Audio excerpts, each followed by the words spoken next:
түсімде жалдамалы пәтер іздеп жүріп қараңғы түсіп қалыпты. Бір үйді көріп қайтайын деп тұрғанда ауласындағы времянкіден Әблязов шығып бізге: кеш болып кетті, автобус қазір жүрмейді, біздің үйге қонып таңертең қайтарсыңдар, жүріңдер, үйге кіріңдер деп есікті ашты.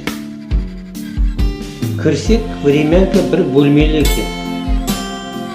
Сыймаймыз ғой аға, біз қайта берейік десек, әйелі тамақ дайындап, шай қайнатып қойыпты. Көңіл сыйса, бәрі сияды деді. Тамақтанып, қонып, ертесіне тағы пәтер іздеп шықтық. 30 жылдай бұрын студент кезінде тұрған пәтерге бардық. Бірақ 20 жылдай бұрын ол хозяйка қайтыс болған. Барсақ, сол апай жүр. Бізге 3 бөлмесі бар, кіретін есігі бөлек, үйінің жартысын берді. Мәз-мейрам болып жүрміз.